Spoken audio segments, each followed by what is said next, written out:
एक मिनट, मंदिर का पुजारी, आप ये वाला क्वेश्चन फिर से पूछिए, मंदिर का पुजारी SC/ST कहीं देखा है?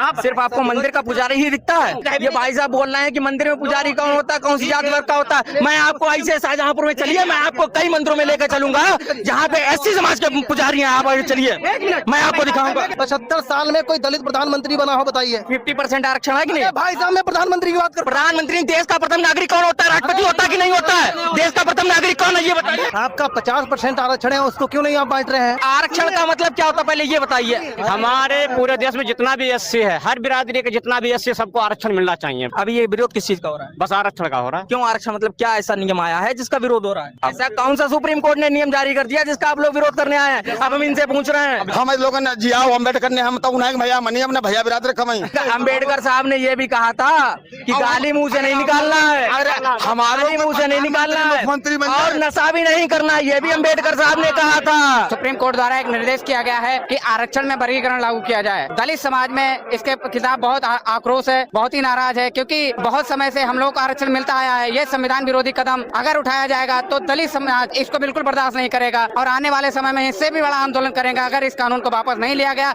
इस आदेश को अगर वापस नहीं लिया गया। किस आदेश का आप लोग विरोध कर रहे हैं? कौन सा ऐसा आदेश है जिसका आप लोग विरोध कर रहे हैं? जो माननीय सुप्रीम कोर्ट ने आरक्षण के लिए सुप्रीम कोर्ट या वर्गीकरण का जो आदेश जारी किया है, क्रीमी लेयर जारी किया गया है, आरक्षण जात के हिसाब से आरक्षण की बात करेंगे तो इसका हम लोग विरोध कर रहे हैं। आने वाले समय में अगर जाति के हिसाब से आरक्षण तो पहले भी था, अभी भी है। ऐसा है ना कि दलितों का आरक्षण जो क्रीमी लेयर लागू किया जाए, वर्गीकरण लागू, क्रीमी लेयर लागू हो जाएगा, उसके बाद क्या होगा? उसके बाद जो भी आरक्षण दिया जाएगा उसमें हमारे अन्य जातियों को अलग अलग आरक्षण देने की बात की जा रही है। मतलब किस तरीके से होगा, खुल के आप पूरी बात बताइए।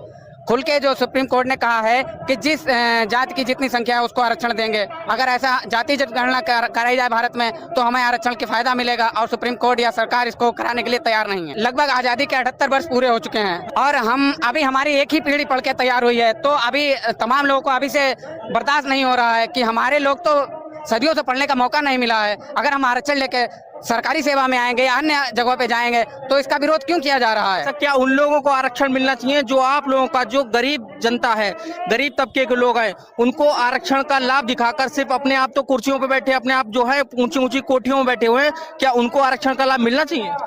देखिए, जो दलित समुदाय के लोग हैं उनको आरक्षण मिलना इसलिए जरूरी है कि हम लोगों ने बहुत ही संघर्ष किया है। पहले से हमें शिक्षा से दूर रखा गया है, हमें आर्थिक समस्याएं हमने बहुत देखी हैं। जो 21% दलित आरक्षण है, क्या उसी का बंटवारा होना जरूरी है? OBC का 27% है, उसी का होना जरूरी है? आपका 50% आरक्षण है, उसको क्यों नहीं आप बांट रहे हैं? किसका 50% है? जनरल का, सवर्णों का। आरक्षण का मतलब क्या होता है, पहले ये बताइए। बता दो रहे हैं, आज जो 21% दे रहा है आप उसको भी डिवाइड कर रहे हैं, 27% दे रहे हैं उसको भी डिवाइड कर रहे हैं। आपने पहले कहा 50% आप लोगों का समान वर्ग का आरक्षण है। आरक्षण, उस समान वर्ग का आरक्षण का क्या मतलब है? कि 50% में तो आपके लिए भी ओपन है। किसके लिए? आप लोगों के लिए 50% में सभी लोगों के लिए ओपन है, किसी एक वर्ग के लिए ओपन नहीं है। 50 में फाइट कौन कहाँ कर पाता है ज्यादा? तो क्यों नहीं फाइट कर पाते हैं? अरे तो फाइट क्यों नहीं कर पाते? क्योंकि मूलभूत सुविधाएं अब भी नहीं है SC/ST के पास में। सिर्फ SC/ST के पास नहीं है और सभी लोगों के पास है। अरे क्यों नहीं है? आप और सभी लोगों के पास है। 80-85% पूंजी किसके पास में? किसके पास है? 80-85 नहीं, 95% पूंजी सिर्फ 5% लोगों के पास है और 5% पूंजी 95% लोगों के पास है। तो उन 95% लोगों को लाभ मिलना चाहिए कि नहीं मिलना चाहिए? तो ये तो मिलना चाहिए। सिर्फ 85 नहीं, 95% पूंजी 5% लोगों के पास। आपने गाँव में जाके लोगों की स्थिति देखी है? देखी है। हम गाँव का रोज जाते हैं, अगर हमारे चैनल की कोई देखता होगा तो उसको पता होगा। कौन गली मोहल्ला देखता है यहाँ पे, जो देखता होगा उसको पता होगा। मैं देखता हूँ। तो आपने देखा कि मैं गाँव का जाता हूँ कि नहीं जाता हूँ? जाते हो। रिजर्वेशन पे आप चर्चा करने आए हैं, उससे पहले मैं ये कह रहा हूँ कि रिजर्वेशन मुख्य आधार जो है वो अनटचेबिलिटी है। उसी के आधार पे बाबा साहब ने हम लोगों का कैसे खत्म होगी? वो कैसे खत्म होगी? कैसे खत्म होगा? समानता तो ऐसे आएगी जब जो प्रॉपर्टी है लोगों की वो सब में डिवाइड हो जाए, आरक्षण हम लोग छोड़ देंगे। अभी सर घर पर जाके आप हमारे देखेंगे, ये हमारे पिताजी जो हैं क्या कर रहे हैं पता है? दिहाड़ी मजदूर है सर, ठीक है? किस कैटेगरी से आते हैं आप अभी यहाँ पर समझ ही गए होंगे। सबसे पहली बात, तो जैसे ही हम यहाँ पर अभी आगे जाकर हम भी पढ़ना चाहते हैं, क्योंकि एक इंसान जब ठीक ठाक लेवल पर पहुंच जाता है, हमारा यूनिवर्सिटी में हमारा टॉप 10 में आया है, कि हम भी चाहते हैं कि आगे हम भी MBA कुछ तैयारी करें अच्छी से, IPS IAS के जो UPSC की तैयारी करें। तो होता क्या है कि सबसे पहले हम कोचिंग पढ़ा के सर पढ़ रहे हैं, ग्रेजुएशन किया हमने कोचिंग पढ़ा के। क्यों ये व्यवस्था आई है? पता है क्यों आई है? और उसमें भी हमें बांट रहे हैं। आप जो रिजर्वेशन मिल रहा है क्यों बांट रहे हैं भाई? अभी तो हमने, एक मिनट, आप बता रहे हैं हम गरीब हैं, हमारे पिताजी दिहाड़ी मजदूरी करते हैं, अगर ये रिजर्वेशन का बंटवारा होगा, अगर आप लोग विरोध कर रहे हैं, ठीक है, अच्छी बात है, क्या बंटवारा होगा, क्या इस रिजर्वेशन के दायरे से आप बाहर हो पाएंगे? नहीं, बात वो नहीं है, चाहे हम बाहर हो ना, क्यों रिजर्वेशन में creamy layer non creamy layer क्यों चाहिए? आप बंटवारे का विरोध कर रहे हैं? बिल्कुल कर रहे हैं, बिल्कुल। सारी अनटचेबिलिटी है यार। सुनिए, क्यों नहीं विरोध अब होगा? जैसे ओबीसी एससी का आपने रिजर्वेशन पढ़ा होगा, 27% मिलता है उनको, creamy layer non creamy layer कर दिया उनको। 6 लाख से ज्यादा जो कमाते हैं उन्हें क्रीमी लेयर में कर दिया। ठीक है सर, हम चाहते हैं जो भी सुप्रीम देखो, supreme court is not, supreme court ऐसा नहीं है जो स्वयं से अपने आप वो बना देगा। सुप्रीम कोर्ट सुपर नहीं है, सबसे ऊपर है तो संविधान है। Supreme court is not the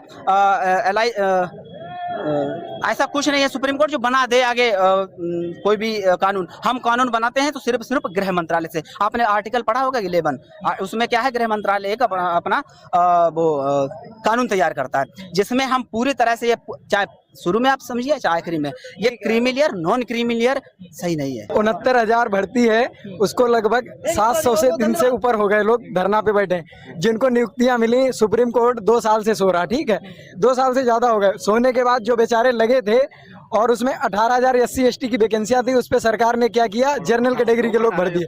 जब जनरल कैटेगरी के लोग भर दिए, SC ST 2 साल से धरना प्रदर्शन दे रहा। सुप्रीम कोर्ट अगर आज SC ST कॉलेजियम सिस्टम पे जाग गया, कि 2 साल से सुप्रीम कोर्ट भी नहीं जाग पा रहा था, वो लोग धरना दे रहे, वहाँ पे जनरल कैटेगरी की भर्ती हो गई।